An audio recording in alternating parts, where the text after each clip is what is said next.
Hello everyone, how are you? I hope you all are well. I welcome you all in my YouTube channel. Myself, Dr. Vikas Kumar, Department of Psychology, RC College, B.R. Ambedkar, Bihar University, Muzaffarpur. Now in this video I am going to explain about socialization, one of the major topic of social psychology. आज हम लोग जिस विषय की चर्चा के लिए उपस्थित हुए हैं वह है सामाजिकरण। समाज मनोविज्ञान का एक महत्वपूर्ण टॉपिक है। आज हम लोग इसकी चर्चा करेंगे आखिर समाजीकरण क्या है। समाजीकरण विषय को शुरू करने के पहले एक छोटा सा सवाल आपके लिए है। आप हमें यह बताएं कि क्या आप जिस अवस्था में अभी हैं क्या प्रारंभ से उसी अवस्था में थे? आपका जवाब बिल्कुल नहीं होगा। जब हम लोग जन्म लिए थे बिल्कुल एक निस्सहाय प्राणी के भांति, बिल्कुल असहाय प्राणी के भांति माता के गोद में पड़े हुए थे। और जैसे जैसे हम लोग की उम्र बढ़ती गई धीरे धीरे हम लोग समाज के, परिवार के, समाज के अन्य लोगों के संपर्क में आए और धीरे धीरे सामाजिक मूल्यों, मानकों, रहन सहन, चाल ढाल, वेशभूषा को सीखते रहे और उसी के अनुरूप आज हम अपने आप को ढाल लिया। तो यही सामाजिकरण की प्रक्रिया है। यानी सामाजिकरण किसी भी व्यक्ति का सामाजिक प्राणी के रूप में विकसित होने ही सामाजिकरण है ना। यानी किसी भी व्यक्ति को एक सामाजिक प्राणी किस तरह से बनाया जाए, है ना, यही प्रक्रिया क्या कहलाती है? सामाजिकरण कहलाती है। इस प्रकार हम देखते हैं कि व्यक्ति के जन्म के बाद जैसे जैसे वह समाज के संपर्क में आता है, समाज के मूल्यों, मानकों को आत्मसात करता है ना, और उसके विचारों, संस्कृति को अपनाता है और यही प्रक्रिया धीरे धीरे वो एक बेहतर सामाजिक व्यक्ति के रूप में परिणत करने में मदद करती है। तो आइए हम कुछ विशिष्ट समाज मनोवैज्ञानिकों की परिभाषाओं की चर्चा करते हैं। चूंकि उनके परिभाषाओं को नज़रअंदाज कर हम इसको आगे नहीं बढ़ सकते हैं, इसलिए उनके द्वारा कहे गई या दी गई परिभाषाओं के माध्यम से इस सब्जेक्ट को आगे बढ़ाएंगे। तो सबसे पहले हम लोग चर्चा करते हैं न्यू मेयर के अनुसार। न्यू मेयर के अनुसार socialisation is a process of development of individual as a social being. यानी सामाजिकरण एक प्रक्रिया है जिसके द्वारा व्यक्ति एक सामाजिक प्राणी के रूप में विकसित होता है। कुछ इसी तरह की चर्चा हम लोग ऊपर में भी कर रहे थे। यानी न्यू मेयर महोदय का भी परिभाषा कुछ ऊपर के बिंदुओं जिसकी चर्चा हमने अभी की थी से मिलती जुलती है। एक मनोवैज्ञानिक हुए ग्रीन, उनके अनुसार socialisation is a process through which the individual developed in such a way as to be known as social being. अर्थात सामाजिकरण एक प्रक्रिया है जिसके द्वारा व्यक्ति का विकास इस ढंग से होता है कि उसे एक सामाजिक प्राणी कहा जाता है। यानी सोशलाइजेशन का ही परिणाम है कि आप एक सामाजिक प्राणी के रूप में हम लोग के समक्ष प्रस्तुत हैं। यानी आपका सामाजिकरण किस तरह से होता है, किस तरह से पालन पोषण आपका किया जाता है, किस तरह से आपका पठन पाठन किया जाता है, किस तरह का खान पान आपको दिया जाता है ना, किस तरह का वेशभूषा आपको दिया जाता है, ये सभी सामाजिकरण की प्रक्रिया में महत्वपूर्ण भूमिका अदा करता है और एक सामाजिक प्राणी के रूप में आपको विकसित करने में मदद करते हैं। उसी तरह से रोजनबर्ग और टर्नर की जो परिभाषा है इसकी चर्चा भी यहाँ पर आवश्यक है। हम लोग उनकी परिभाषा को अब देखते हैं। रोजनबर्ग के अनुसार socialization refers to the process of development और change the person's undergoes as a result of social influence. अर्थात सामाजिकरण का तात्पर्य सामाजिक प्रभावों से उत्पन्न व्यक्ति के विकास या परिवर्तन की प्रक्रिया है। थोड़ी सी इन्होंने अपनी परिभाषा में परिवर्तन लाया है, लेकिन कहीं ना कहीं इनका भाव भी कुछ ऊपर कहीं जैसा है। इस तरह से हम लोग उपरोक्त तीनों परिभाषाओं के विश्लेषण से सामाजिकरण के नेचर के बारे में कुछ की पॉइंट देखते हैं। पहला ये है कि socialisation is a continuous process, यानी सामाजिकरण एक निरंतर चलने वाली प्रक्रिया जो जन्म से प्रारंभ होती है और जीवन पर्यंत तक चलते रहती है, यानी कि मृत्यु तक आपका सोशलाइजेशन की प्रक्रिया चलते रहती है। Socialisation is a adaptive process, यानी सामाजिकरण एक अनुकूलन प्रक्रिया। अनुकूलन मतलब वातावरण के प्रति वातावरण के अनुसार ढलने की प्रक्रिया को हम लोग अनुकूलन कहते हैं। तो सामाजिकरण भी हमें, आप जिस वातावरण में पैदा लेते हैं, जिस पर्यावरण में आप रहते हैं, उसके अनुकूल ढालने के लिए आपको मदद करता है। तीसरा जो इसका जो मुख्य की पॉइंट है, socialisation is a process of development और चेंज ऑफ द इंडिविजुअल, यानी सामाजिकरण व्यक्ति के विकास या परिवर्तन की प्रक्रिया है ना। चौथा है socialisation is a symbolic interactionism, यानी सामाजिकरण एक प्रतीकात्मक पारस्परिक क्रिया जिसके फलस्वरूप व्यक्ति की रचना एवं पुनर्रचना होती है। यानी सामाजिकरण की प्रक्रिया में व्यक्ति की रचना होती है और पुनः रचना होती है। जैसे जैसे हम लोग अलग अलग स्टेज में पहुंचते जाते हैं अपने जीवन के, तो वहाँ नए तरीके से आपका निर्माण होता है। जैसे आप बाल्यावस्था में आपका निर्माण कुछ और तरीके से हुआ, ठीक है ना। फिर उसके बाद आप धीरे जैसे जैसे प्रौढ़ होते जाते हैं, जैसे जैसे बड़े होते जाते हैं, आपका सामाजिकरण का रूप धीरे धीरे बदलता जाता है ना। तो अब अभी हमने देखा सोशलाइजेशन क्या है, इसका नेचर क्या है। अब हम लोग देखेंगे सामाजिकरण की अवस्थाएं, यानी सामाजिकरण के कौन कौन से स्टेज हैं।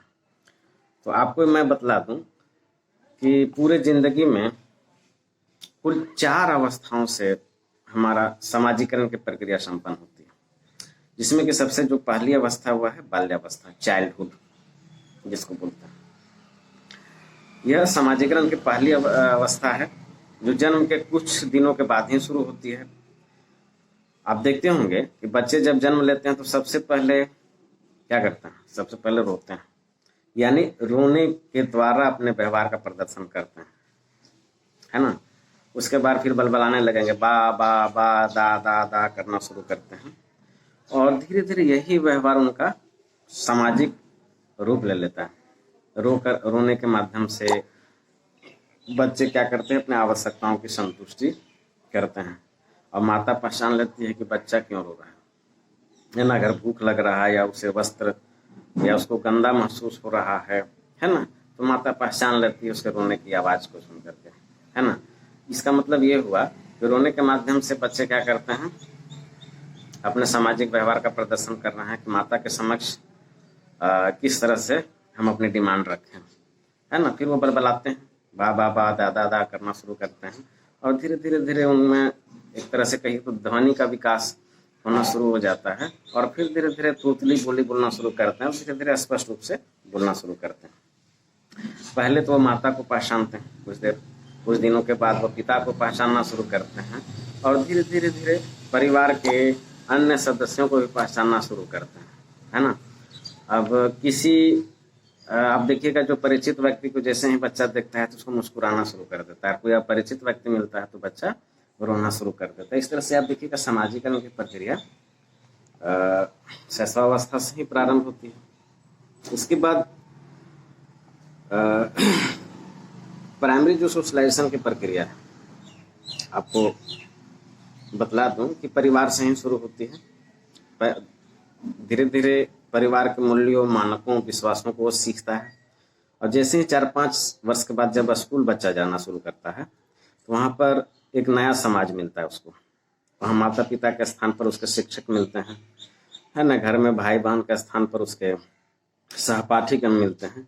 तो वहाँ पर भी धीरे धीरे शिक्षक के विद्यालय और स्कूल के विद्यालय के शिक्षक और वहाँ के जो विद्यार्थी हैं उनके संपर्क में आता है, और वहाँ के मूल्यों और मानकों को वह सीखना शुरू कर देता है। कैसे वर्ग कक्ष में बैठना है, मित्रों के साथ किस तरह बात करना है, शिक्षकों के साथ किस तरह से व्यवहार का प्रदर्शन करना है। इस तरह से वहाँ पर एक तरह से कहिए तो द्वितीयक सामाजिकरण की प्रक्रिया प्रारंभ हो जाती है। यानी प्राइमरी सोशलाइजेशन कहाँ शुरू हुआ, परिवार से, और सेकेंडरी सोशलाइजेशन कहाँ शुरू हुआ, स्कूल से। इसके बाद जो दूसरी महत्वपूर्ण अवस्था है वह है किशोरावस्था, जिसको कि एडोलेसेंस कहते हैं।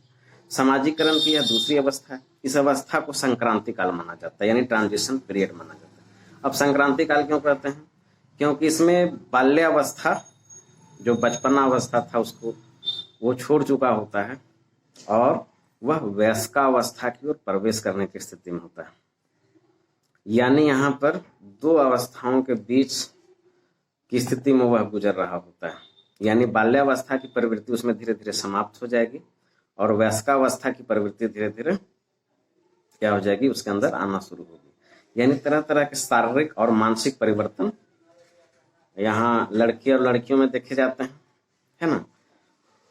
अब यहाँ पर बच्चों के शरीर में शक्ति भी आ जाती है, इसलिए विसमाजीकरण की प्रक्रिया भी होना प्रारंभ हो जाता है। यहाँ पर बच्चे अपने आप को सबसे ज्यादा काबिल समझना शुरू कर देते हैं, है ना।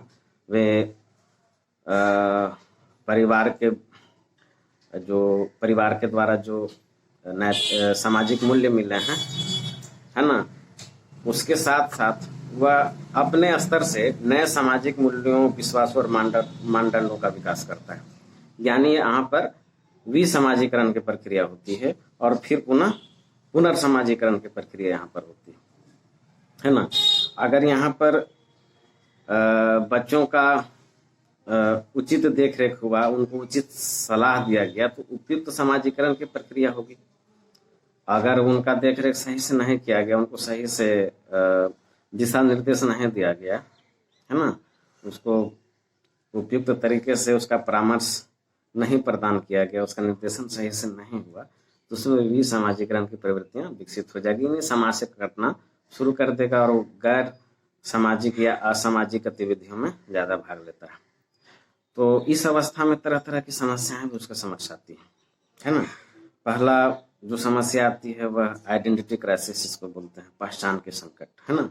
वह अपने पहचान कैसे बनाए, अच्छे कार्यों से बनाना शुरू करता है, कुछ लोग गलत कार्यों से अपनी पहचान बनाना शुरू करते हैं, है ना।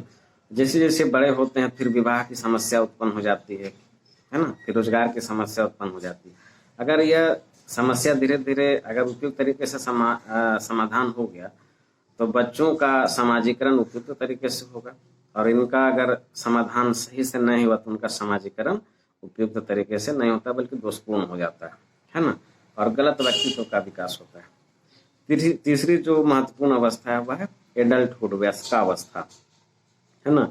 यह अवस्था किशोरावस्था का परिणाम मात्र है। इस अवस्था में द्वितीयक समाजीकरण, विसमाजीकरण और पुनः समाजीकरण की प्रक्रिया थोड़ी मंद पड़ जाती है। व्यक्ति वैवाहिक जीवन व्यतीत करना शुरू कर देता है, जीविकोपार्जन के लिए तरह तरह के रोजगार और व्यवसाय करना शुरू कर देता है। इस तरह की गतिविधियों में अपने आप को मतलब कि व्यस्त करता है और धीरे धीरे उसके जिंदगी के असली मायने मतलब उसको पता चल जाता है। इस अवस्था में जो भी घटनाएं घटती हैं वह व्यक्ति को बहुत ही अच्छा पाठ पढ़ा देती है, क्योंकि इस अवस्था में आपको पारिवारिक दायित्व का निर्वहन करने की क्षमता विकसित करनी होती है ना। तो और समाज का दायित्व कुछ है आपके ऊपर, उसका निर्वहन करना होता है, तो नए नए दायित्वों को ग्रहण करने की क्षमता इस समय आपको विकसित करनी पड़ती है। और इस अवस्था में ही तरह तरह की घटनाएं आपको समाजीकरण का अच्छा पाठ पढ़ा देती है। अब जो अंतिम अवस्था है वह वृद्धावस्था, ओल्ड एज कहते हैं। समाजीकरण का यह जो है सबसे अंतिम अवस्था होती है, उसके बाद तो आदमी मृत्यु को ही प्राप्त कर लेता है। इस अवस्था में व्यक्ति नए मूल्यों, मानकों और विश्वासों को सीखता है, क्योंकि वह शारीरिक और मानसिक रूप से क्या हो जाता है, कमजोर होता है ना। परिवार के जो सदस्य होते हैं, जैसे उसके सुपुत्र हो गए या पुत्र हुए या बच्चे जो भी हैं, परिवार के अन्य सदस्य उनको धीरे धीरे निष्क्रिय प्राणी मानते हैं। देखिए, वृद्धावस्था एक ऐसी अवस्था होती है जिसमें आदमी को रियल पता चल जाता है कि हमारे बेटे वास्तव में हमारे बेटे हैं या नहीं, है कि नहीं। तो वह अब इस अवस्था में उसके शारीरिक और मानसिक दोनों रूप से वो कमजोर होता है, तो जाहिर सी बात है उसको किसी पर आश्रित रहने की प्रवृत्ति उसके अंदर विकसित हो जाएगी, है ना। और इसी अवस्था में उसे अपने और पराये का बोध होता है, और जीवन का वास्तविक रहस्य उसको इसी अवस्था में पता चलता है। और धीरे धीरे आप देखिएगा इस अवस्था में व्यक्ति जो है पारिवारिक और सामाजिक बंधनों से मुक्त होना चाहता है। उसको विरक्ति उत्पन्न हो जाती है कि जिस समाज या जिस परिवार के लिए हम इतना दिन से परेशान थे और उसका भी कोई महत्व हमारे ज़िंदगी में नहीं है, और वह चाहता है कि अब हम अंतिम अवस्था में हमारा बेहतर तरीके से मृत्यु हो जाए, है ना। और इसके लिए वह देखिएगा पूजा पाठ करना शुरू कर देते हैं, आध्यात्म से जुड़ते हैं। तो इस तरह से आप देखिएगा सामाजिकरण की प्रक्रिया जो है वह बचपन से यानी जन्म शैशवावस्था से लेकर के मरणासन अवस्था तक चलते रहती है। ठीक है, तो आज का व्याख्यान हम यहीं समाप्त करते हैं। ऐसा विश्वास करते हैं कि आप लोग को समझ में आ गया होगा कि सामाजिकरण क्या है, से कौन कौन सी अवस्थाएं हैं। बहुत बहुत धन्यवाद। Be safe and take care. Thank you.